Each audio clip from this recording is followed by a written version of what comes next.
So, Chris Hagan here again with Clayton. You're a St. Pius student. Yep. Where are you going to go to college again? Embry-Riddle Aeronautical University in Daytona. In Daytona, hot dog. All right, I'll come visit on Bike Week or something. So we've done several videos. I'm going to put this video at the front of a bunch of them. So just because you've seen it, keep watching it or read that this is part 3 or 4. Whatever. I don't know, we might have did 7 different. So for me to see you as young as you are, this excited about the town and the history and all the other stuff that you've done is just very, very impressive. And you've kind of raised the bar for all the other kids to start taking a little interest in their community, because it's been decades since somebody your age has cared this much. So say something nice and share it. Thank you very much. Okay, we're back now. We're going to do one on Crystal Tavern. And there's quite a bit. And Crystal Tavern was just the most epic place ever for, I don't know, 40, 50 years at least. They're now remodeling everything to the point, I think, new floors, new roof, new walls, basically everything is new. Thing there is. I mean, well, not everything is new, because I've walked in there, and of course I've been there before. Right. Like, whenever it was just the restaurant and the... Right. And you can know that it's still the same place. It just feels different. It feels more historic. I guess it's the same foundation after that. Everything was stripped back to its roots. Yeah, and then they actually bought another building next to it. It looks so much better. The Crystal Tavern, Krista donated a whole bunch of stuff with the premise that we give her back half of it. So you will see a lot of the stuff back at the Crystal Tavern whenever they open. Okay. So at their grand opening, you can see a lot of that stuff. But over here is just some of the various different things. Like this ladle here was from Vaughn Dairy, which is, of course, very old. It's a steel ladle. Yeah. And mostly just used for, soup or whatever. But Krista found it in the sub-basement, tucked way back in there. She found 2 of them. Wow. This is one. The other one that she'll get back is actually encased into a little plastic box. Okay. But then we've got some other various things, matchbooks, and this was just brought in. This was from Krista. It's a milk tab. Really? Okay. Which is really cool, because I don't even know where she found it, because it's small enough that I was like, oh. Right. But she found it and brought it in. And then over here, this here was one of the first things redone. This here is a bug sprayer. Uh-huh. And it would have the stuff in there, and you'd just go and spray, and it would spray out. Yeah. And we've got some various little bottle caps and different things. Yes. Then this is a shadow box that I made for Krista to hang up. And this kind of details just kind of the overall history of, okay, well, this is where we came from, this is where we're at. Right.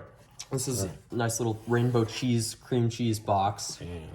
With a little piece of plexiglass glued onto the top of it. Cool. Over here, this is one of my favorite pieces. It's also a little bit gross in a sense if you think about it. This was a ice cream cone dispenser from Vaughn Dairy. And then over here, there was actually still intact ice cream cone pieces. Really? Which is kind of gross, but cool.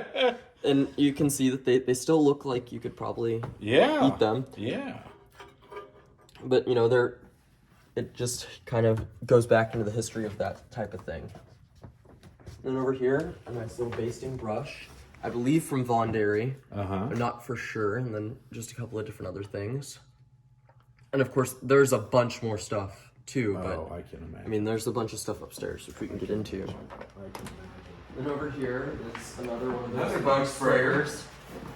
And this one I've yet to restore yet, but it's very old and rusted, and it'll look nicer. I think she might hang this one up from the ceiling. I don't know. Yeah. But that's just another one of those Crystal Tavern oddities. Yeah. Yeah, between that and Monty Kennedy and all the stuff that he can find, and there's a few, and again, hopefully people are watching this saying, oh, I got stuff like that I've been wanting to throw away for 40 years. Bring it down here. We'll find something to do with it. Over here is kind of my office space, I'd say. So all of these here are ledgers from PPG. Original ledgers. And if I can grab my gloves, I'll open one up.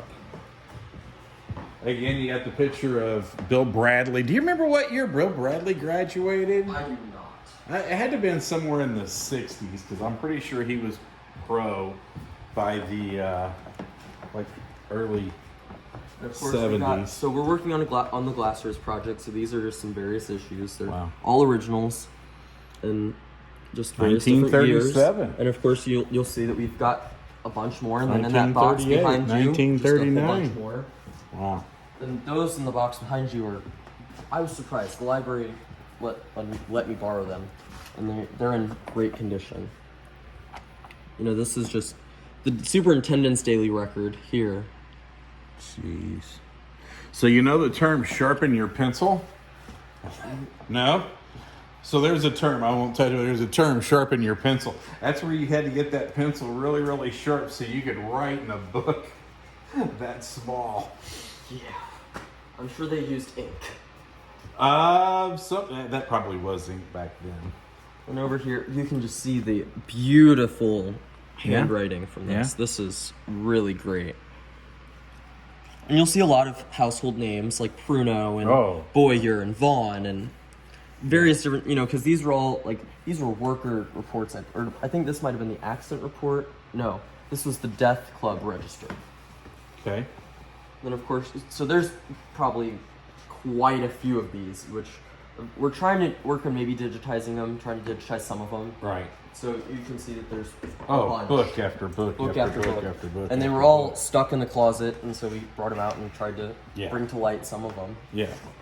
And of course, you've got just other various things. This here is a map of the city. It used to hang in the bathroom there. Okay. I replaced it with actually I think it's a Revolutionary War picture. Okay. But it's an earlier map. There's another one that looks a little bit better because that one's been a little faded, but. Yeah, that one's faded pretty bad.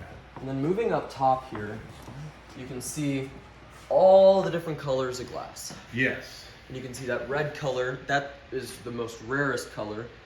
And in order for it to be PPG glass, it has to be that specific shade of red. Okay. Because Monty has some things that he's shown me that I'm like, well, it's not particularly that shade, so I wouldn't think that it is. But over here, you can see all the different samples. These are practically all the different colors that they did. And then over here is a nice painting, which I believe was Ray Vandiver. Okay. And then just other various pictures. And all the Vandivers are still around here too, so. And then over here we've got a school desk and a chair and a little doll. And then moving across, again, there's, like we talked about, the PPG fire helmet. And then over here was the original sign for the Glass Museum that hung in the antique glass mall over there where the main office building is now. And then onto the trespassing sign, and over here is just some various different other things like plates, and that over there is a cabbage slicer up at the top there with some various different liquor bottles that had whatever in them. That, like in that bird one there, I think that one's a little old, so it's been rubbed off. Then just some different marches from the Army and Navy, and then we got a nice, this board actually came from Maryland. It was from her house. And O.A. Sampson it was a lumber mill over on Jefferson. Okay. It took up 2 plots, and they did practically most of the lumber for most of the houses over in the newer part. Yeah. I'd say newer, and it's Taylor, Jefferson, over that on. Right. Then up here, there's some hats. There's a 7-Up bottle, Coca-Cola cooler, some Royal canters. Yeah. Yes, RC Cola. There's different, like a wheelbarrow and a sled up there, and then there's some cornmeal and some flour. And then over here is the last mirror that was made in silver to PPG, and it actually was donated by James Hall, who is an author of Glass Town USA, and that, which is a fascinating book to read. But this mirror here is very old, and it's very nicely done. It's a very nicely silvered and polished. Yeah, I had never known that they had, I mean, obviously they made the glass so they could do whatever, but out here it was mainly all this commercial glass. Right. I did a video recently, and I expect you to know the answer, at the Jewel Box. Okay. And what did it have? 1,400 panes of glass, and they were kind of the right size. and there's a huge Jefferson County. Anyway, if you go to the Jewel Box at Forest Park, Jefferson County is represented very well. I just didn't know, and I said it on the video, I wonder if any of this class came from PPG. I haven't found out. I'd be willing to bet it might be. Well, I'm thinking that since it was so close in the size and the shape of the glass, because living here and growing up here, there was 18-wheelers going by every few minutes with just 4-foot by maybe 12-foot pieces of glass. Right. It was all the time. It never stopped. It went on 24 hours a day. And it was just such a huge part to the economic engine that made Jefferson County. And I think, people were jealous of the people that had the jobs at PPG because those were the best jobs. Probably the second best were up at the Doe Run up the road. So anyway, I digress. We're going to stop it again, and we're going to start it again. Again, share it. And remember, this is all coming from a 17-year-old St. Pius student.